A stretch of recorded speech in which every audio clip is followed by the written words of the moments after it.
બેટા screen visible છે, મને કન્ફર્મેશન આપી દેજો. ઓકે,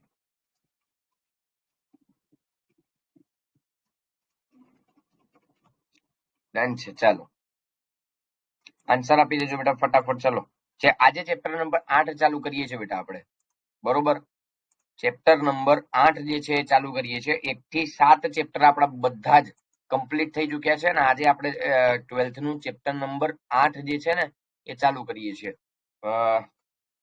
રોગો રિલેટેડ છે આખું ચેપ્ટર. બરોબર, ઇમ્પોર્ટન્ટ છે. ચાલો તો સ્ટાર્ટ કરી દઈએ સોલ્વ કરવાના.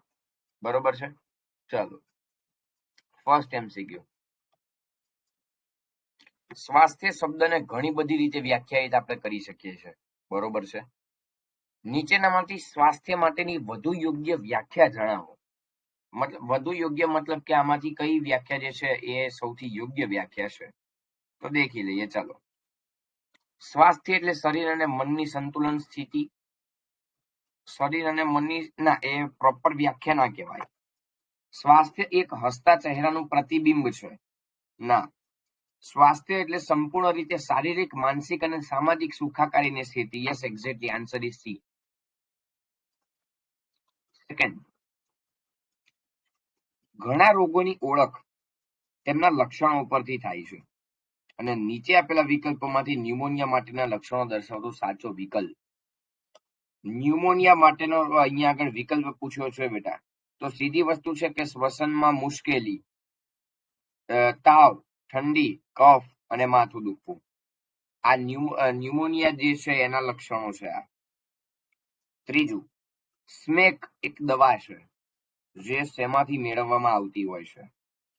તો સ્મેક એટલે કે હેરોઇન તમે કહી શકો છો.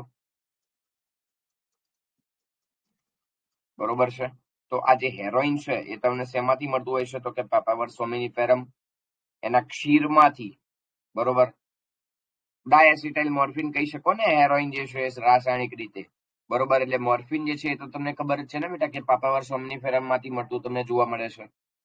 બરોબર, ડાયએસિટાઇલ મોર્ફિન છે.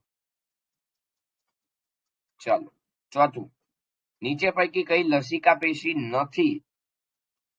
બરોળ, કાકડા આંત્રપુચ્છ અને થાઇમસ આંત્રપુચ્છ. બાકી બધી તો લસિકા ગ્રંથિઓ છે ને. પાંચમું, નીચેનામાંથી કઈ ગ્રંથિનું કદ જન્મ સમયે મોટું હોય છે પરંતુ ઉંમર વધવાની સાથે સાથે નાનું થતું જાય છે? થાઇમસ ગ્રંથિ. 2 થી લાઈન છે ચોપડીની. છઠ્ઠો એમસીક્યુ. વાયરસગ્રસ્ત કોષો કયા પદાર્થનો સ્ત્રાવ કરે છે? વાયરસગ્રસ્ત કોષો જે છે એ કયા પદાર્થનો સ્ત્રાવ કરે છે જે અન્ય બિનચેપી કોષોને વાયરસના ચેપથી રક્ષણ આપે છે? બરોબર, મતલબ કે કયા કોષોનો સ્ત્રાવ કરતા જોવા મળે છે એવું શોર્ટમાં આપણને પૂછેલું છે. તો સીધી વસ્તુ છે કે એ ઇન્ટરફેરોન્સનો સ્ત્રાવ કરતા જોવા મળે છે. બરોબર, પછી કેન્સર પ્રેરક જનીન જેને ઓન્કોજીન્સ તરીકે આપણે ઓળખીએ છીએ. એકદમ સિમ્પલ પ્રશ્નો છે બેટા બધા જ. બરોબર, પછી એવા સજીવો કે જે વનસ્પતિ અને પ્રાણીના રોગ થવા માટે જવાબદાર છે તે ખાલી જગ્યા, તો એને રોગકારકો કહેવાય. રોગ પ્રેરવા માટે જવાબદાર જેને રોગકારક તરીકે આપણે ઓળખીએ છીએ. બરોબર છે, ચાલો. 9મું, ટાઇફોઇડના નિદાન માટે કઈ કસોટી વપરાય છે? Widal test. પછી 10, અસાધ્ય ગાંઠમાંથી છૂટા પડેલા કોષો રુધિર દ્વારા દૂરસ્થ સ્થાને પહોંચી અને ત્યાં નવી ગાંઠ સર્જે છે. તો અસાધ્ય ગાંઠના આ ગુણધર્મને શું કહેવામાં આવે છે? રોગ વ્યાપ્તિ તરીકે ઓળખવામાં આવે છે.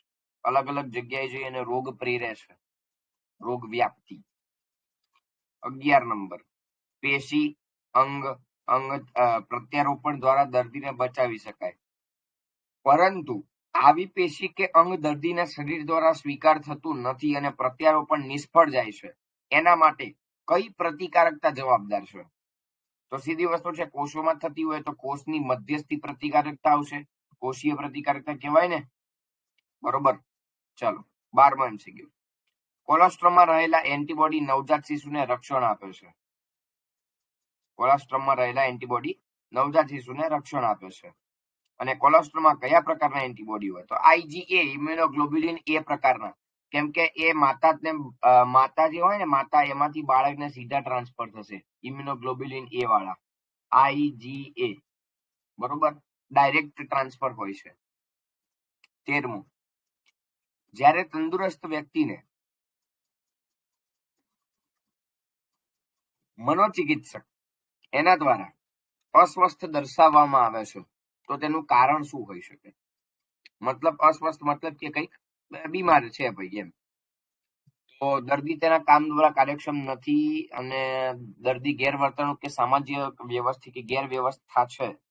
હા, તો કહી શકો છો બેટા સી, કેમ કે અહીંયા આગળ મનોચિકિત્સક આપેલ છે આપણાને. 14મો પ્રશ્ન, રોગને ચેપ અને બિનચેપી એમ વહેંચવામાં આવે છે. રોગોને ચેપી અને બિનચેપી તરીકે વહેંચવામાં આવતા હોય છે. તો નીચેનામાંથી રોગોમાંથી ચેપી રોગને ઓળખો. વાહ. પહેલું, કેન્સર ચેપી રોગ છે? ના. But influenza? હા. કેમ? વાયરસને કારણે થતો રોગ છે એટલે ચેપી આવશે ને. પછી એલર્જી, તો એ તો હોય જ કે ના હોય? એલર્જી ચેપી છે કે ના હોય? ક્યારેય ના હોય એલર્જી ચેપી.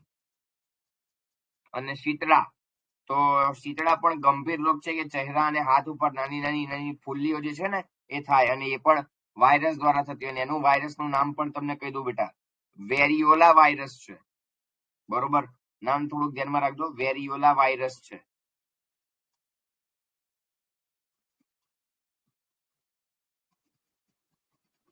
તો એ પણ આપણું સીધી કહી શકો છો તમે કે ચેપી રોગ છે. બરોબર, તો બીજું અને ચોથું જે છે કરેક્ટ થાય, એટલે she is the correct answer.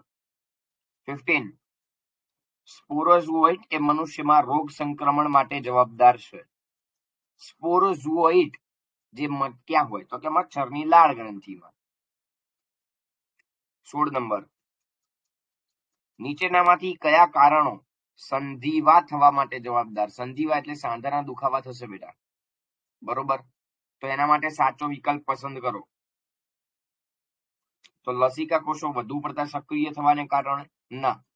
શરીર પોતાના જ કોષો ઉપર હુમલો કરી બેસે? Yes, exactly. શરીર વધારે પડતા એન્ટીબોડી બનવાને કારણે? ના. અને કોષોની સ્વજાત અને પરજાત? હા, કોષો પોતાની સ્વજાત અને પરજાત વચ્ચેનો ભેદ પારખી દે એટલા જ માટે પોતાના કોષો ઉપર એ લોકો હુમલો કરી બેસે છે. એટલે સેકન્ડ અને ફોર્થ જે છે કમ્પ્લીટ થાય, એટલે Bombay is the correct answer. 17 number, તમાકુના ઉપયોગથી એડ્રીનાલિન અને નોરએડ્રેનાલિન એ રુધિર પ્રવાહમાં મુક્ત થાય છે, અને તેના માટે કયો ઘટક જવાબદાર છે? તો એડ્રીનાલિન અને નોરએડ્રેનાલિનની અહીંયા આગળ વાત થઈ રહી છે, તો સીધી વસ્તુ છે નિકોટિન એના માટે જવાબદાર છે, તમાકુ છે તો. 18 નંબર, ચિકનગુનિયા રોગનો ફેલાવો એડિસ એજિપ્ટી મચ્છર. ચિકનગુનિયા છે તો એડિસ એજિપ્ટી મચ્છર તરીકે.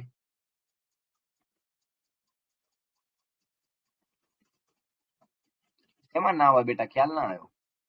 અચ્છા, હા ના હોય, ઓકે, હા ડન, પેલું એલર્જીમાં. ઓકે. 19, સર્પદંશ જેવા કિસ્સાઓમાં રોગિષ્ટના ઇન્જેક્શન આપવામાં આવે કે જેમાં સર્પ વિષ દ્વારા વિરુદ્ધ તૈયાર કરાયેલા શું હોય છે? તો સીધી વસ્તુ છે યાર, એકદમ પપ્પુ જેવો પ્રશ્ન, તૈયાર કરાયેલા એન્ટીબોડી હોય કે એન્ટીજન હોય? તૈયાર કરાયેલા એન્ટીબોડી હોય. હવે આ જ વસ્તુને મને જવાબ આપજો, આ જ વસ્તુનો જવાબ આપજો. અહીંયા કઈ કોષીય પ્રતિકારકતા આવે? મતલબ અહીંયા પ્રતિકારકતા કઈ આવે? સક્રિય પ્રતિકારકતા કે નિષ્ક્રિય પ્રતિકારકતા? જવાબ આપજો બેટા. આ સર્પદંશ વાળું છે કે સાપે ડંખ માર્યો છે, બરોબર, રોગિષ્ટને ઇન્જેક્શન આપો છો, બસ, તો આ જ કિસ્સામાં કઈ પ્રતિકારકતાનો સમાવેશ થાય? સક્રિય પ્રતિકારકતા કે નિષ્ક્રિય પ્રતિકારકતા, એમ હું પૂછું છું. બોલો.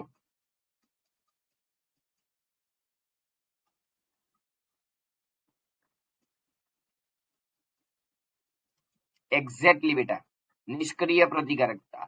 નિષ્ક્રિય પ્રતિકારકતા એટલા માટે આવશે કારણ કે બંનેનો ભેદ તમને સમજાવું. જુઓ અહીંયા આગળ આ પ્રશ્નમાં નિષ્ક્રિય રાખો. પહેલા હું તમને સમજાવું સક્રિય. સક્રિય પ્રતિકારકતા એટલા માટે આવે, આ પ્રશ્નમાં નહીં, એનો મતલબ એવો થાય, સક્રિય પ્રતિકારકતાનો મતલબ એવો થાય કોષોની બહાર જે છે તે સામાન્ય હોય છે. મતલબ જ્યારે આપણા શરીરમાં પ્રવેશ કરે છે ત્યારે આપણા શરીરના એન્ટીબોડીને એ પ્રેરે છે. બરોબર, મતલબ સમજો, બહાર જે છે એ કોઈ કામ કરતું નથી. જ્યારે એ આપણા શરીરમાં પ્રવેશે છે ને ત્યારે આપણા શરીરના એન્ટીબોડીના ઉત્પાદનને પ્રેરે છે. મતલબ આપણા શરીરના ટી કોષો જે છે ને, ટી કોષો, ટી લિમ્ફોસાઇટ્સ જેને આપણે કહીએ છીએ, બરોબર, બસ આ ટી લિમ્ફોસાઇટ્સ ને ઉત્પાદન કરવા માટે પ્રેરે છે. બરોબર, અને આ જ ટી લિમ્ફોસાઇટ જે છે એ હવે ઉત્પન્ન કરશે બી લિમ્ફોસાઇટ્સ ને, એક્ટિવ કરશે, અને એ ઉત્પન્ન કરશે આ એન્ટીબોડી. બરોબર, મતલબ કે શરીરને કામ કરવું પડ્યું તો એ સક્રિય પ્રતિકારકતા. અને અહીંયા આગળ આ કિસ્સામાં કે સર્પદંશ જે સાપને કરડ્યો છે તો બહારથી તો તૈયાર એન્ટીબોડી લઈએ છે ને, તો એ વસ્તુ તો નિષ્ક્રિય પ્રતિકારકતા કહેવાય કે શરીરને કોઈ કાર્ય અહીંયા આગળ કરવું પડતું નથી.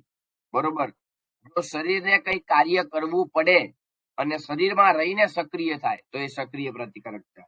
જ્યારે અહીંયા નિષ્ક્રિય પ્રતિકારકતામાં તો બહારથી જ સક્રિય છે અને શરીરમાં જઈને એને કોઈ કામ કરવાનું નથી, સીધું તૈયાર જ છે એન્ટીબોડી બધા જ. બરોબર, બસ તો એને નિષ્ક્રિય પ્રતિકારકતા તરીકે ઓળખવામાં આવે છે. બરોબર, ચલો 20મા નંબરનો એમસીક્યુ. એઇડ્સ એ HIV દ્વારા થતો રોગ છે અને નીચેનામાંથી કયો વિકલ્પ એઇડ્સના ફેલાવા માટેનો નથી? તો એઇડ્સ વાયરસ દ્વારા થાય, સીધી વસ્તુ છે ને, તો ચેક કરી લઈએ. ચાલો, તો કોઈ વ્યક્તિના દૂષિત રુધિર કે તેના નિપજોના ઉપયોગથી? ના. ફેલાવા માટેનો નથી, તો નિપજ રુધિરથી તો ફેલાય. બોમ્બે, ચેપગ્રસ્ત વ્યક્તિ દ્વારા ઉપયોગમાં લેવાયેલ સીરીઝ ફેલાય. રોગિષ્ટ વ્યક્તિ સાથે એ ના ફેલાય. સી એનાથી ના ફેલાય. હાથ મિલાવવાથી એઇડ્સ ક્યારેય ના ફેલાય. 21, કાળું પિત્ત ધરાવતા વ્યક્તિના શરીરમાં તાપમાન સામાન્ય હતું અને આ કોના દ્વારા નિર્દેશન કરાયું છે? વિલિયમ હાર્વે નામના વૈજ્ઞાનિક દ્વારા આવશે બેટા, યાદ રાખજો, વિલિયમ હાર્વે આવશે. 22, નીચે આપેલ પૈકી કયો રોગ જીવલેણ છે? ટાઇફોઇડ, ન્યુમોનિયા, શરદી કે એઇડ્સ? એઇડ્સ જીવલેણ છે. 23, બિનચેપી રોગમાં મૃત્યુનું કારણ કયું છે? બિનચેપી રોગની વાત થઈ રહી છે બેટા, તો આર્થરાઇટિસ છે, કેન્સર કહી શકો. આર્થરાઇટિસ તો મટી શકે એવું છે, કેન્સર ના મટે. 24 નંબર, આપણું સ્વાસ્થ્ય પ્રતિકૂળ રીતે શેનાથી પ્રભાવિત હશે? આલ્કોહોલ નું સેવન, નશાકારક પદાર્થો, ઇથેનોલ, તો ઇથેનોલ એ જ આલ્કોહોલ, તો એનું સેવન, એટલે બંને લઈ શકો, અમદાવાદ અને બોમ્બે. 25, રોગકારક પરોપજીવી સ્વરૂપે યજમાનમાં કયા સ્થાન ઉપર જોવા મળે છે? રોગકારક પરોપજીવી સ્વરૂપે યજમાનમાં કયા સ્થાન ઉપર જોવા મળે છે? તો યજમાનના દેહમાં પણ હોય, હા.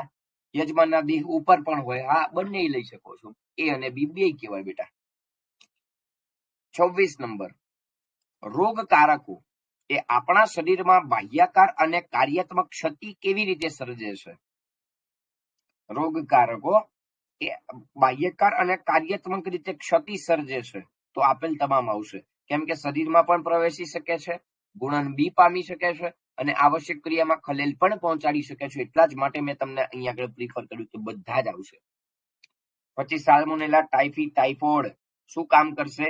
નાના આંતરડામાં શરીરના અંગોના કોના દ્વારા પ્રવેશ કરે છે? તો રુધિર દ્વારા, સીધી વસ્તુ છે. બ્લડમાં પ્રવેશ કરશે અને પછી બધી જ જગ્યાએ વહન પામે છે. 29, ટાઇફોઇડના રોગકારક યજમાનમાં સૌ પ્રથમ ક્યાં પ્રવેશે છે? તો નાના આંતરડામાં. સાલ્મોનેલા ટાઇફી બેક્ટેરિયાની વાત કરીએ, 27મો બાકી રહી ગયો બેટા, દેખી લઈએ. અચ્છા, ઓકે. સાલ્મોનેલા ટાઇફી દ્વારા થતા રોગના કયા લક્ષણ છે? તો કબજિયાત, ભૂખ ના લાગવી, આંતરમાર્ગમાં કાણા પડવા, ભૂખ ના લાગવી, બધાય. ન્યુમોનિયાના છે ને, સોરી ટાઇફોઇડના છે ને, આ બધા ટાઇફોઇડના છે. તો 1 મિનિટ, ટાઇફોઇડ ડિઝીઝ, આંતરમાર્ગમાં કાણા પડવા, બધા બધા બધા આવશે બધા.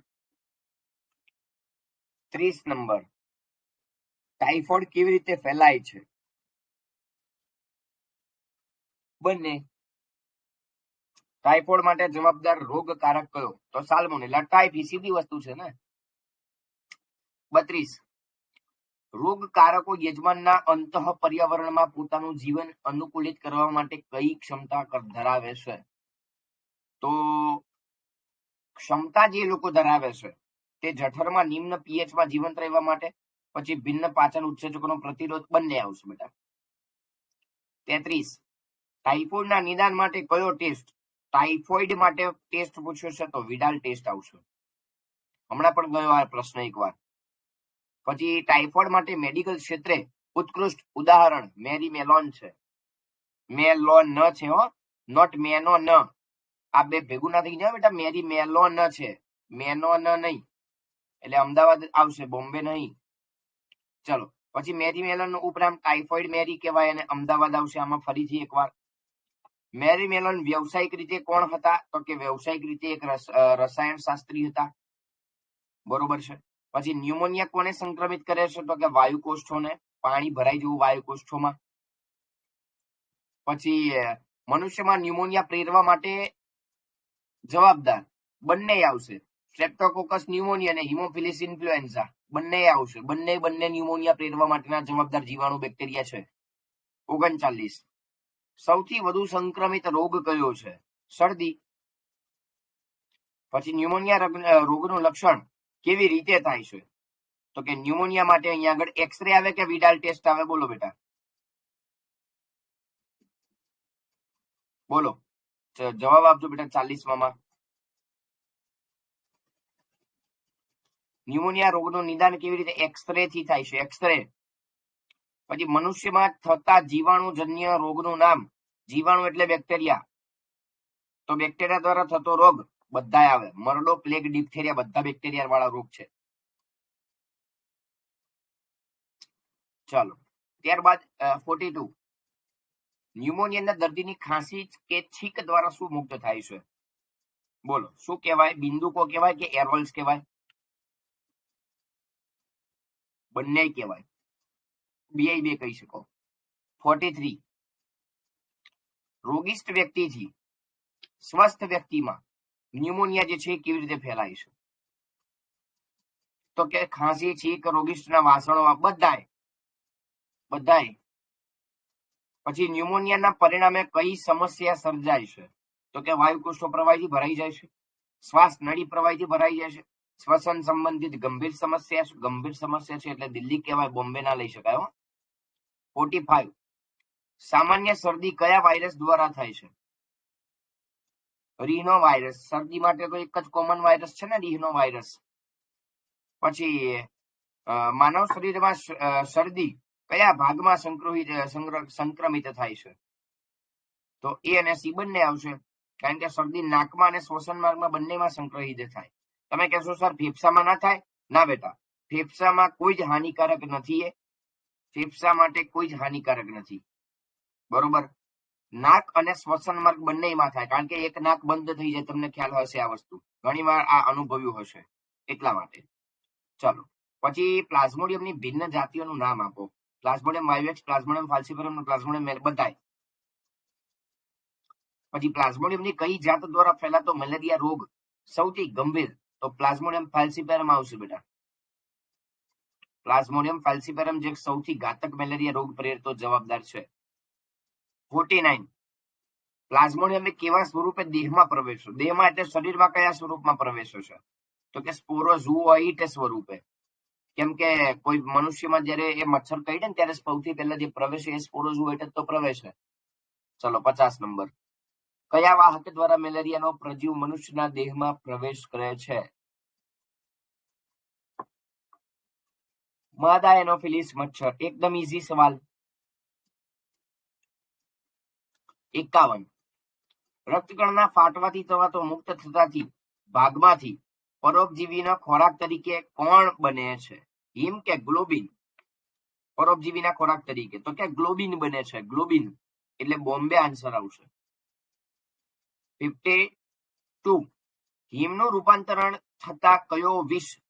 તો હિમમાંથી હિમોઝોઇન નામનો વિષ ઉત્પન્ન થાય. અમદાવાદ આવે. પછી રક્તકણના ફાટવાથી તેમાં શેમાં રૂપાંતરણ થાય છે? મતલબ કે રક્તકણના ફાટે તો મુક્ત શું થાય? તો કે હિમ અને ગ્લોબિન બે. હિમોગ્લોબિન, હિમ અને ગ્લોબિન બંને. 54 પ્લાઝ્મોડિયમનું રક્તકણ ઉપર આક્રમણથી શી અસર જોવા મળશે? પ્લાઝ્મોડિયમનું જ્યારે રક્તકણ ઉપર આક્રમણ થાય તો રક્તકણ ફાટે. 55 સ્પોરોઝોઇટ યકૃતના કોષોમાંથી કોના ઉપર આક્રમણ કરે છે? યકૃતના કોષો ઉપરથી રક્તકણ ઉપર આક્રમણ કરે છે. પછી મેલેરિયાના પરોપજીવી તરીકે માનવ શરીરમાં સૌથી વધારે ગુણન ક્યાં પામે? તો કે સૌથી વધારે સ્ટાર્ટિંગ જ યકૃત કોષોમાંથી થાય ગુણન પામવાનું. યાદ હશે બેટા. ઇમ્પોર્ટન્ટ પ્રશ્ન છે આ રહ્યો, એ ધ્યાનમાં રાખજો. ઇમ્પોર્ટન્ટ છે. 57 પછી હિમોઝોઇન મુક્ત થતા શરીરમાં કયા ફેરફાર જે છે જોવા મળે છે? તો 3 થી 4 દિવસ ઠંડી આવી, તાવ આવે, ટાઇફોઇડ. 58 ચેપી વ્યક્તિના મેલેરિયામાં પરોપજીવી મચ્છરમાં શરીરમાં કેવી રીતે પ્રવેશ કરે છે? તો કે માદા એનોફિલિસ કહીએ ત્યારે. 59 મેલેરિયાના પરોપજીવીને પોતાનું જીવનચક્ર પૂરું કરવા માટે કેટલા યજમાનની જરૂર પડે છે? યજમાન એકચ્યુઅલીમાં આમ કહેવા જાવ તો બે કહેવાય, એક મચ્છર અને એક મનુષ્ય બંને. એટલા માટે બરોબર. ચાલો 60 નંબર કે મચ્છરમાં સ્પોરોઝોઇટ એ આંતરડામાંથી મુક્ત થઈ અને મચ્છરમાં ક્યાં સ્થાનાંતરિત થાય છે? મચ્છરમાં ક્યાં સ્થાનાંતરિત થતા જોવા મળે છે? તો લાળ ગ્રંથિમાં. સ્પોરોઝોઇટ મચ્છરના આંતરડામાંથી મચ્છરની લાળ ગ્રંથિમાં જે છે ને એ સ્થળાંતરિત થતા જોવા મળે છે. 61 સ્પોરોઝોઇટનો આકાર જણાવો. આકાર ઇમ્પોર્ટન્ટ છે બેટા, આકાર અગત્યનો છે. ત્રાક આકાર જે છે, ત્રાક આકાર હોય, ત્રાક આકાર. સ્પોરોઝોઇટ્સનો આકાર જે છે ને એ ત્રાક આકારનો હોય છે. 62 મનુષ્યમાં સ્પોરોઝોઇટ રુધિર દ્વારા ક્યાં પ્રવેશે છે? તો સીધી વસ્તુ છે બેટા, રુધિર દ્વારા ક્યાં પ્રવેશે છે? તો કે યકૃતમાં પ્રવેશ કરે છે. મરડાના લક્ષણો જણાવો. મરડો સીધી વસ્તુ છે, એકદમ સિમ્પલ પ્રશ્ન છે. બધા જ આવશે, બધા જ આવશે આપેલ તમામ. ચલો 64 કયા પ્રજીવ દ્વારા મરડો ફેલાય છે? તો કે મરડો જે છે એ સીધી તમને જવાબ આપી દઉં તો એન્ટામીબા હિસ્ટોલાઇટિકા દ્વારા થયા. એન્ટઅમીબા હિસ્ટોલાઇટિકા નામના સજીવો દ્વારા આ થતું જોવા મળે છે.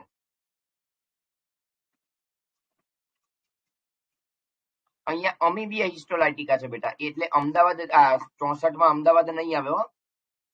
અમીબિયા હિસ્ટોલાઇટિકા છે આ.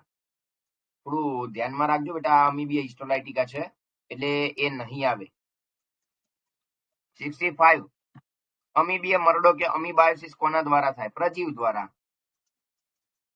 પછી મેલેરિયા પરોપજીવીના જન્યુ કોષોને શું કહેવામાં આવે છે? ગેમેટોસાઇટ્સ કહેવાય. જન્યુ છે ને, જન્યુને ઇંગ્લિશમાં ગેમેટ કહેવાય, ગેમેટ ઉપરથી ગેમેટોસાઇટ. 67 મેલેરિયાના પરોપજીવીમાં નર જન્યુ કોષો કેવા હોય? નાના કદના અને મોટો કોષ કેન્દ્ર ધરાવતા. 68 મેલેરિયાના પરોપજીવી જે છે માદા જન્યુ કોષમાં કેવા જોવા મળે છે? મોટા કદના અને નાનું કોષ કેન્દ્ર. યસ, માદા જન્યુ કોષો મોટા હોય, કોષ કેન્દ્ર એનું નાનું હોય છે. 69 મરડા માટે જવાબદાર વાહક જણાવો. વાહક ઘરમાંથી આવે. કૃમિજન્ય રોગ જણાવો. કૃમિથી થતો હોય. અમીબાયોસિસ ના. એસ્કેરિયાસિસ હા, એસ્કેરિયાસિસ કૃમિ દ્વારા થતો રોગ છે. ફિલારિયલ કૃમિ યાદ હો તો ફિલારિયલ વર્મ્સ, હાથી પ્રકારનું કૃમિ છે ને. 71 પ્રજીવ એન્ટઅમીબા હિસ્ટોલાઇટિકા મનુષ્યના શરીરમાં કયા ભાગમાં જોવા મળે છે? કયો ભાગ છે? તો ભાગ જે છે મોટું આંતરડું. હાથી પ્રકારનું કૃમિ જણાવો. તો હાથી પ્રકારનું કૃમિ તો વુકેરિયન આવશે ને. 73 આંતરમાર્ગીય પરોપજીવી કરમ્યુ એ ખાલી જગ્યા માટે જવાબદાર છે. તો કરમ્યુ જે છે એ શું કરશે? તો કે કરમ્યુ જે છે એ એસ્કેરિયાસિસ માટે અને કૃમિજન્ય રોગો બંને માટે આવશે, એટલે દિલ્હી આવે આન્સર. 74 એસ્કેરિયાસિસના લક્ષણ જણાવો. આપેલ તમામ બધા જ લક્ષણ છે. પછી કયો રોગ ત્વચા, નખ અને શિરો ત્વચા વગેરે શુષ્ક દજી ઉઝરડા સ્વરૂપે જો જોવા મળી રહ્યો છે તો આમાં પણ દાદર, દરાજ ને રીંગવમ બધાના એક જ નામ થાય, એક જ વસ્તુ થાય, તો એ જ આવે જવાબ. એટલે મતલબ જવાબ દિલ્હી આવે એમ, આપેલ તમામ એમ. પછી દાદર માટે જવાબદાર ફૂગ આપો. 3 એ 3 એપિડર્મોફાઇટોન, માઇક્રોફાઇટોન અને ટ્રાઇકોફાઇટોન. 3 એ 3 છે બેટા. 77 વુકેરેડિયા રોગકારક વ્યક્તિમાં શરીરમાં કોના દ્વારા દાખલ થાય છે? વુકેરેડિયા જે છે એ માદા મચ્છર દ્વારા. 78 ફિલારિયલ વોર્મ્સ યજમાનના કયા અંગને અસર કરે છે? પશુ લસિકા વાહિની અને જનનાંગો બંને એ એના બી બે આવે. આ શબ્દ ધ્યાનમાં રાખજો બેટા. જનનાંગોને અસર કરતા જોવા મળે છે. જનનાંગો વૃષણ કોથળીને એ લોકો અસર કરે છે, બરોબર. શુક્રપિંડને એ લોકો અસર કરે છે, બરોબર છે. ચાલો 79 ફિલારિયલ કૃમિ કયું છે? વુકેરેડિયા છે. પછી વુકેરેડિયાની જાતો જણાવો. કઈ કઈ છે વુકેરેડિયા? ડબલ્યુ બ્રેનકોપ્ટી, ડબલ્યુ મેલાઇન અને ડબલ્યુ ટ્રાઇકોફાઇટોન. ના, ટ્રાઇકોફાઇટોન વાળી નહીં આવે, ખાલી બાકીની બે આવશે. 81 દાદરના લક્ષણ જણાવો. દાદર કે દાદર? તીવ્ર ખંજવાળ આવવી, હુંફાળા વાતાવરણમાં ફૂગમાં વૃદ્ધિ થવી, ભેજયુક્ત વાતાવરણમાં ફૂગમાં વૃદ્ધિ, બધું આવે. 82 દાદર સામાન્યપણે કેવી રીતે ફેલાય છે? માટી દ્વારા, ચેપગ્રસ્ત વ્યક્તિ દ્વારા? હા, બધા આવશે. 83 વ્યક્તિગત સ્વચ્છતામાં કોનો સમાવેશ થાય છે? વ્યક્તિગત સ્વચ્છતા તો ઉત્સર્ગ પદાર્થનો યોગ્ય નિકાલ કરવો, શરીરને ચોખ્ખું રાખવું, પીવા માટેનું શુદ્ધ પાણી, ખોરાક, આપેલ તમામ કેવાય બેટા. પછી જન સમુદાય સ્વચ્છતામાં શેનો સમાવેશ થાય? મતલબ કે 79 માં બધા જ આવે ને બેટા. એક મિનિટ જોઈ લો. ફિલારિયલ કૃમિ કયું છે? વુકેરેડિયા, એસ્કેરિયાસિસ, ગોળ કૃમિ.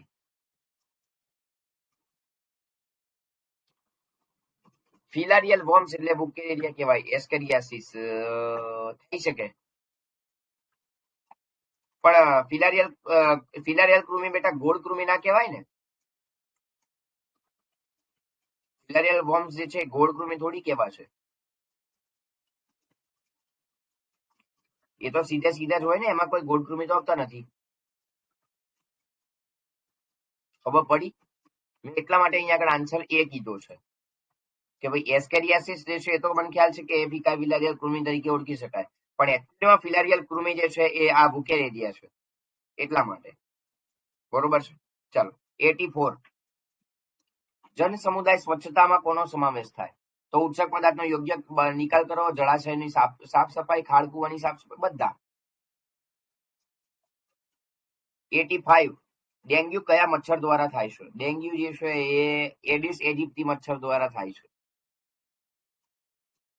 86 ડેન્ગ્યુ અને ચિકનગુનિયા જેવા રોગોનો અટકાવ એના માટે કયા ઉપાયો આપણે કરી શકીએ છીએ? તો કે રહેઠાણ માટે પાણી જમા ના થવા દેવું જોઈએ, ઘરમાં સાફ સફાઈ, મચ્છરદાનીનો ઉપયોગ. હા, બધા જ. 87 ભૌતિક અંતરાય જણાવો. ત્વચા છે, અધિચ્છદીય પેશીનું શ્લેષ્મનું આવરણ. હા, એટલે એ જ થયું તાણ. અને જઠરમાંનો અમ્લ ના આવે, બાકી બે આવે. ભૌતિક અંતરાય કીધા છે એટલા માટે. પછી જન્મજાત પ્રતિકારકતા જન્મથી જ બાળકને પ્રાપ્ત થાય, માતા તરફથી વારસામાં પ્રાપ્ત થાય એવું કહેવાય આને. તો બીને ચોક્કસ રક્ષણ આવશે. જન્મ સમયે હાજર હોય, બાહ્યકાર પ્રવેશોની સામે અવરોધ સર્જે, બધા જ આવશે. 89 જન્મજાત પ્રતિકારકતાના મુખ્ય કેટલા પ્રકાર છે? મુખ્ય 4 પ્રકાર છે. રોગકારક સજીવો સામે લડવાની ક્ષમતાને શું કહેવામાં આવે છે? રોગકારક સજીવોની સામે લડવાની જે ક્ષમતા, જે પ્રતિકારકતા, એને કહીએ છીએ આપણે. 91 રોગકારક અને તેમના પ્રજનન સ્થળોનું નિયંત્રણ કરવા માટે, તેનો નાશ કરવા માટે કયા ઉપાય આપણે કરી શકીએ છીએ? ઉપાય કરવાના છો તો ખાડા અને ડ્રેનેજ દલદલ જેવા સ્થળોએ કીટનાશક દવાનો છંટકાવ, રહેણાંક વિસ્તારમાં પાણી જમા ન થવા દેવું, ઘરમાં વપરાતા ક્લોરીનની નિયમિત સાફ સફાઈ કરવી, બધા જ આવશે. ગેમ્બુસિયા માછલી મોસ્ટ ઇમ્પોર્ટન્ટ પ્રશ્ન નીટનો પીવાય છે આ. દીઠનો પીવાયક્યુ છે આ. ગેમ્બુસિયા માછલી મચ્છરના ડીંભને ખાય છે. 93. દેહધાર્મિક અંતરાય જણાવો કે જે રોગકારકની વૃદ્ધિને અવરોધે છે. રોગકારકોની વૃદ્ધિને અવરોધે. જઠરમાંનું અમ્લા, આંખના અશ્રુ, મુખમાંની લાળ બધા જ આવશે. 94. કોષાંતરીય અંતરાય જણાવો કે જે જીવાણુનું ભક્ષણ કરીને તેમને નાશ કરે. જીવાણુનું ભક્ષણ કરે તો ઇન્ટરફેરોન્સ ને પ્રોટીન બે આવે. એક રહી ગયો, સોરી. કોષાંતરીય અંતરાય જણાવો કે જીવાણુનું ભક્ષણ કરે તો બહુરૂપી શ્વેતકણ. જોજો, સાંભળજો. કોષાંતરીય અંતરાય જે જીવાણુનું ભક્ષણ કરે, જીવાણુનું ભક્ષણ કરવા માટે બહારથી બહુરૂપી કોષ કેન્દ્રીય શ્વેતકણ યસ લઈ શકો છો. યસ. એક કેન્દ્રીય શ્વેતકણ મારક બધા આવશે. 95. કોષરસીય અંતરાયમાં વાયરસગ્રસ્ત કોષો કોનો સ્ત્રાવ કરે છે? તો વાયરસગ્રસ્ત કોષો જે છે ઇન્ટરફેરન્સ અને પ્રોટીન બંનેનો. 96. ઇન્ટરફેરોન્સ કહેવાતું પ્રોટીનનું કાર્ય શું છે? તો કે બિનચેપી કોષોને વાયરસના ચેપથી રક્ષણ આપવું. જન્મજાત પ્રતિકારકતામાં શરીરમાં પ્રવેશતા પરજાત દ્રવ્યોને અટકાવવા માટે શું પેદા થાય છે? તો પરજાત દ્રવ્યો જે છે, બરોબર, તો એમને અટકાવવા માટે અહીંયા આગળ આપણે ભૌતિક કે રાસાયણિક કે દેહધાર્મિક અંતરાય આપણે અહીંયા આગળ એન્ટર કરીએ છીએ. બરોબર. 98. જન્મજાત પ્રતિકારકતામાં નીચે પૈકી કયા અંતરાયનો સમાવેશ થાય છે? જન્મજાત જે બાળકના જન્મથી પ્રાપ્ત થાય, ત્રણ આવશે. 99. નીચે આપેલ પૈકી કયું અંતરાય આપણા શરીરમાં પ્રવેશતા સૂક્ષ્મ જીવોને અટકાવે છે? તો સૂક્ષ્મ જીવોને તો આપણી ત્વચા અને આપણો આ શ્લેષ્મ પડ લઈ શકો છો. અને લાસ્ટ MCQ 100. નીચે આપેલ પૈકી કયો કોષ એક ભક્ષક કોષ તરીકે વર્તે છે? તો ભક્ષક કોષ તરીકે એક જ આવશે અહીંયા આગળ, PMNL બધા. એટલે Delhi is the correct answer. બોલો, ક્લિયર છે? કઈ ડાઉટ બાઉટ ખરો?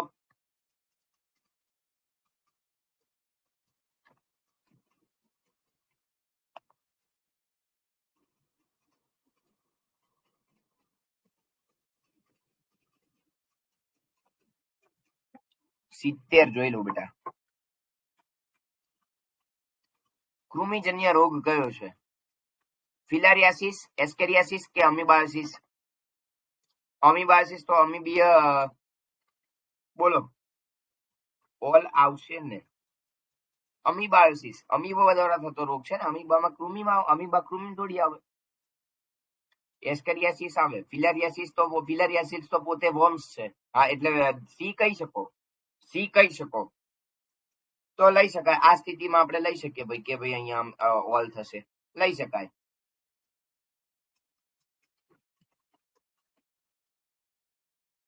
બી અને સી આવે બેટા, અમદાવાદ ના આવે, સોરી. બી અને સી આવે, અમદાવાદ નહીં આવે. અમીબાયોસિસ શક્ય જ નથી. બી અને સી બે આન્સર થશે. અહીંયા આપેલ તમામ નહીં, અહીંયા બી અને સી આપવું જોઈએ. બરોબર છે?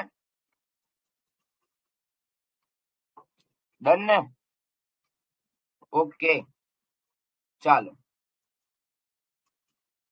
બસ તો હવે જોડકા જે છે આપણે કરી લઈએ. હાલો, એક જ મિનિટ, બાકીની પીડીએફ જે છે ને બધી બંધ કરી નાખો.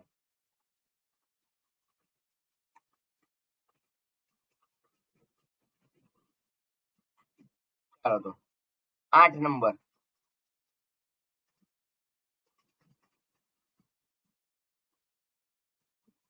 જવાબ આપજો બેટા ફટાફટ. ટાઇફોઇડ રોગ. તો સીધી વસ્તુ છે સાલ્મોનેલા ટાઇફી દ્વારા. 1 મિનિટ. સાલ્મોનેલા ટાઇફી દ્વારા, બરોબર છે. અને એમાં આપણે આગળ વાત કરીએ તો દર્દીના મળ દ્વારા જે છે બહાર નીકળે છે. પછી ન્યુમોનિયા. તો શું આવશે ન્યુમોનિયામાં? તો સ્ટ્રેપ્ટોકોકસ ન્યુમોનિયા આવશે. શરદીમાં રિનોવાયરસ, હાથી પગોમાં ફિલારિયાસિસ. ઓકે, ચલો. હવે સ્ટ્રેપ્ટોકોકસ ન્યુમોની જે છે એ ગળફા દ્વારા બહાર નીકળે. પેલા ગળફા દ્વારા, કફના ગળફા અને એ રીતે. ફિલારિયાસિસ ની વાત કરું તો ચેપગ્રસ્તી પેન છે, અને રિનોવાયરસ તો મનુષ્યની ત્વચા દ્વારા લઈ શકાય. તો આન્સર સી થશે. કોલમ 1 અને કોલમ 2 ને યોગ્ય રીતે જોડો. અફીણ સંવેદના ગ્રાહ્યો સાથે જોડાય છે. અફીણ કેમ કે એક માદક દ્રવ્ય છે. કેનાબિનોઇડ્સ હૃદયને ઉત્તેજિત કરે, કોકેઇન ઉત્સાહની અનુભૂતિ, બાર્બિટ્યુરેટ ઔષધ રૂપે. અમદાવાદ થાય આન્સર. જોઈ ગયો, આવી ગયો. ભૌતિક અંતરાય જે ધાર્મિક અંતરાય માંથી પ્રશ્ન બહુ આવ્યા છે. વખત થોડું ધ્યાનમાં રાખજો બેટા. ચલો, ભૌતિક અંતરાય ત્વચા આપણી ભૌતિક અંતરાય કહેવાય. દેહ ધાર્મિક અંતરાય તો અશ્વુ, આપણા અશ્વુ. પછી આગળ વાત કરું તો કોષાંતરીય અંતરાય જે છે ને એ શ્વેતકણ કહેવાય, અને કોષીય અંતરાય તો ઇન્ટરફેરન્સ કહેવાય. એટલે આમનું જાવ ને તો આન્સર દિલ્હી થાય. એની પછી 11 નંબર બી દેખી લઈએ કે મનુષ્યના શરીરમાં પ્રવેશતા પ્લાઝ્મોડિયમનો ચેપી તબક્કો કયો આવશે? Sporozoite. 12 number typhoid pneumonia, typhoid salmonella typhi. Pneumonia જે છે એ કયા? એક મિનિટ, મેલેરિયા પ્લાઝ્મોડિયમ દ્વારા. એટલે ઉભારો ને, મળી જશે તમને, આટલામાંથી જ આન્સર મળી જશે અહીંયા આગળ. ન્યુમોનિયા, હિમોફિલિસ ઇન્ફ્લુએન્ઝા, ફિલારિસિસ વુકેરેડિયા. પતી ગયો. તો પહેલામાં ત્રીજું. ઓકે, તો બોમ્બે જવાબ મળી ગયો. જો પતી ગયું. ચાલો, એની પછી કોષાંતરીય અંતરાય, નૈસર્ગિક મારક કોષો આવે. પછી દેહ ધાર્મિક અંતરાય તો મુખની લાળ, કોષ રસીય અંતરાય તો ઇન્ટરફેરોન્સ, અને શારીરિક અંતરાય તો શ્વસન માર્ગનું શ્લેષ્મય આવરણ. ડન. એટલે આન્સર અહીંયા સી થાય બેટા. ચલો, 14 નંબરનો એક જવાબ આપી દો, છેલ્લો આજનો પ્રશ્ન, કે કેન્સરના દર્દીને જૈવિક રૂપાંતરકો તરીકે કયું આપવામાં આવે છે? મસ્ત પ્રશ્ન છે. આર્ય, કેન્સરના દર્દીને શું આપવામાં આવે? આલ્ફા, બીટા, ડેલ્ટા કે ગેમા કે શું આવે? એક્ઝેક્ટલી બેટા, આલ્ફા ઇન્ટરફેરોન્સ આવશે. આલ્ફા ઇન્ટરફેરોન્સ આવશે, ધ્યાન રાખજો. બોલો બેટા, લગભગ ક્યાંય પ્રોબ્લેમ નહીં પડે. 4 વર્કશીટ છે આની ટોટલ, 4 વર્કશીટ. બરોબર, 100 પ્રશ્નો છે. બરોબર, તો મારાથી શક્ય એટલા મેં સોલ્વ કર્યા. હવે બાકીના તમે બધા ટ્રાય કરો. વિથ આન્સર કી છે, ક્યાંય ભૂલ પડે તો હું બેઠો છું, મને પૂછી શકો છો તમે લોકો. બરોબર છે. બટ એમસીક્યુ તો તમારે જાતે જ સોલ્વ કરવા પડશે. બરોબર છે. મેક્સિમમ તમે લોકો જેટલી પ્રેક્ટિસ કરશો, તો પેલું નથી કહેવાતું પ્રેક્ટિસ મેક પરફેક્શન. જેટલી પ્રેક્ટિસ કરો એટલું પરફેક્શન આવશે, અને એટલું પરફેક્શન આવશે તો એની સાથે સાથે તમારી પ્રેક્ટિસ પરફેક્ટ થઈ હશે તો એક્યુરેસી જળવાશે. બરોબર છે. ચાલો, તો આજનો સેશન હું અહીંયા ડન કરું છું. ટેસ્ટ બેટા આજે અપલોડ કરી દઉં છું. બરોબર, આજનો સેશન હું અહીંયા આગળ ડન કરું છું બેટા. હા, અને બીજી એક વસ્તુ કે મારી યુટ્યુબ ચેનલને બેટા તમારે જેને બી સબસ્ક્રાઇબ કરવાની બાકી હોય, શેર કરવાની બાકી હોય, એ શેર કરી દેજો. રેગ્યુલર આપણે 9 વાગ્યા મોર્નિંગમાં લેક્ચર્સ જે છે કન્ડક્ટ કરી રહ્યા છીએ. બધા એનસીઆરટી બેઝિસ પર એમસીક્યુઝ જે આપણે છે લઈ રહ્યા છીએ, એ બધા ક્યાંક ને ક્યાંક તમારે અગત્યના રહેશે. બરોબર, ક્યાંક ને ક્યાંક તમને આ બધા જ એમસીક્યુઝ જે છે એ હેલ્પ પણ કરશે. બરોબર છે. તો એટલા જ માટે કહી રહ્યો છું કે જેને શેર કરવાની બાકી હોય લોકો શેર કરી દેજો. અને નવી અપડેટ્સ પણ હું આપતો રહું છું. એમાં જેવી ગવર્મેન્ટ દ્વારા આપવાતી રહેતી હોય છે બધી જ અપડેટ આવતી રહેતી હોય છે રેગ્યુલર. બરોબર, રેગ્યુલર ફ્રી કન્ટેન્ટ તમને ત્યાં આગળ મળી રહેશે. બરોબર છે. બધી જ વસ્તુ જે છે તમને ત્યાં આગળ અવેલેબલ છે. બરોબર, તો જેને બી સબસ્ક્રાઇબ કરવાની બાકી હોય એ લોકો સબસ્ક્રાઇબ કરી દેજો. અને હું મેક્સિમમ મારાથી થતો ટ્રાય બધો જ કરીશ કે ઓછામાં ઓછા સમયમાં વધારેમાં વધારે પ્રશ્નો કરાવી શકું. આજનો જોઈ લો ને, 41 મિનિટ થઈ છે લેક્ચરને, અને 41 મિનિટમાં આપણે લગભગ 110 જેવા પ્રશ્ન કરી નાખ્યા છે. 40 મિનિટમાં 110 પ્રશ્નો કઈ ખોટા નથી કહેવાય. બરોબર, તો એ આપણા માટે 1 મિનિટમાં તમે ગણો ને 4 તરી 12, તોય તમારું કેટલા 1 મિનિટમાં 3 પ્રશ્નો થયા. તો 3 ખોટા કેવાય 1 મિનિટમાં? સારામાં સારા કહેવાય. એટલે સ્પીડ ધીમે ધીમે આવે. બરોબર, હા, હવે જલ્દીથી થશે બેટા. સ્પીડ ધીમે ધીમે આવશે, હાલ નહીં આવે સ્પીડ. હજી તમે એકાદ બે ચેપ્ટર કરો, મેક્સિમમ જેટલા સોલ્વ કરશો એટલી સ્પીડ વધશે તમારી. અને એટલા જ માટે હું એમસીક્યુ સોલ્વ કરવાનું મારું એકમાત્ર રીઝન એ જ છે કે જેટલું તમે એમસીક્યુ સોલ્વ કરશો ને, તમને ખ્યાલ આવશે કે હું કેટલો જલ્દી આન્સર આપી શકું છું. મારાથી શક્ય થવા આટલો જલ્દી હું આન્સર પ્રોવાઈડ કરી શકું છું, બરોબર, એ તમને એક ખ્યાલ આવશે. અને આનાથી એક અંદાજો આવી જાય તમારું પેપર ટાઈમસર પતે છે કે નહીં. અને ટાઈમસર પતે છે તો શું સારો સ્કોર સાથે પતે છે કે ભાઈ હવે લોચા વાળું છે, એ આનાથી અંદાજો એક આવે, બરોબર. એટલે થોડુંક ધ્યાનમાં રાખવું કે ભાઈ જેટલું શક્ય હોય ને એટલું ઝડપથી આપણે એમસીક્યુ સોલ્વ કરવાનો ટ્રાય કરવો. તમને ના ખ્યાલ હોય ને તો બેટા એક વસ્તુ કરી દઉં. તમને ના ખ્યાલ હોય ને તો કહી દઉં બેટા, જુઓ, હા થઈ જશે બેટા એના રિલેટેડ, બરોબર, એ થઈ જશે એકાદ બે દિવસમાં, રવિવાર સુધી કરી દઉં છું. ચલો, તો હા તમને ના ખ્યાલ હોય ને તો એક વસ્તુ જણાવી દઉં કે આપણો પહેલો લેક્ચર લગભગ 1.25 કલાકનો હતો. પછી બીજો લેક્ચર 1 કલાકનો હતો. પછીનો ત્રીજો લેક્ચર 45 મિનિટનો હતો. ચોથો લેક્ચર 45 થી 40 મિનિટનો હતો. આજનો 40 મિનિટનો લેક્ચર છે. જોઈ રહ્યા છો, રોજના રોજ થોડીક ટાઈમિંગ ઘટતી રહી છે આપણી, બરોબર.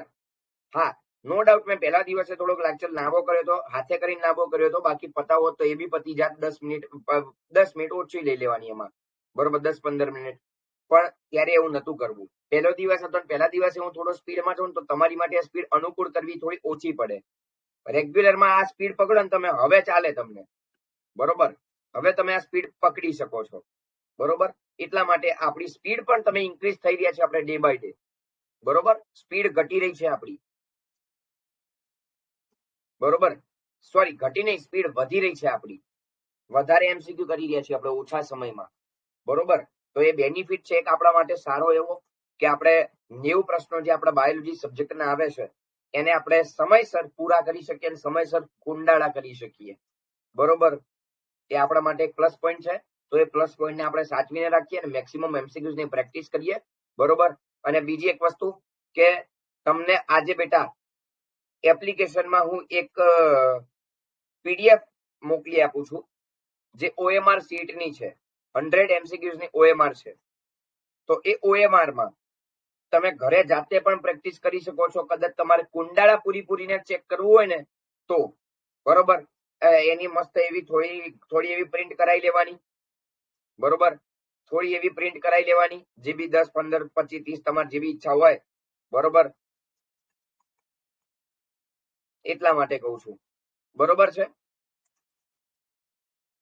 અને એની પીડીએફ બી હું તમને મોકલી આપીશ, ચલો, બરોબર. બંને ટેસ્ટની બી મોકલી દઈશ, બરોબર છે. મતલબ મારો કહેવાનો એ જ છે બેટા કે જેટલું તમે પ્રેક્ટિસ કરશો ને ઘરે પણ, OMR લઈ આવવાની. OMR હું તમને એપ્લિકેશનમાં પ્રોવાઈડ કરી આપું છું, બરોબર.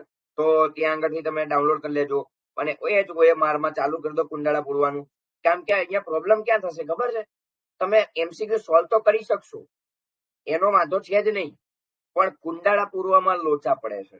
કેમ કે કોઈક 12 કુંડાળું જતું રહે, કોઈક અધૂરું પૂરાય છે, એવા બધા માઇનોર પ્રોબ્લેમ થાય જેને કારણે માર્ક ઓછા થાય છે, બરોબર. તો એ થોડુંક ધ્યાનમાં રાખવું. અત્યારથી પ્રેક્ટિસ પાડો તો સમયસર એ વસ્તુ થઈ જશે, બરોબર છે. અને પેપર પાછી OMR માં ચેક, OMR જે છે મશીનમાં ચેક થશે, કોઈ મેન્યુઅલી કરતું નથી, બરોબર છે. એટલા માટે હવે એ મશીન સ્કેન કરે તો મશીન તો રિજેક્ટ જ કરે ને, જો બહાર હોય તો એ થોડી પ્રેક્ટિસ પાડવી પણ અગત્યની છે ને, ઇમ્પોર્ટન્ટ છે ને, બરોબર છે. ચલો, બસ તો આ એક થોડીક ઇન્ફોર્મેશન હતી, બરોબર. જેને સબસ્ક્રાઇબ કરવાની બાકી હોય ચેનલને લોકો સબસ્ક્રાઇબ કરી દેજો, બરોબર. મેક્સિમમ લોકો સુધી શેર કરજો જેથી દરેક વિદ્યાર્થીઓ એક સાથે જોડાઈ શકે, બરોબર. ચલો બેટા, તો આજનો સેશન વધારે ટાઈમ નથી બગાડતો, આજનો સેશન અહીંયા જ હું ડન કરું છું.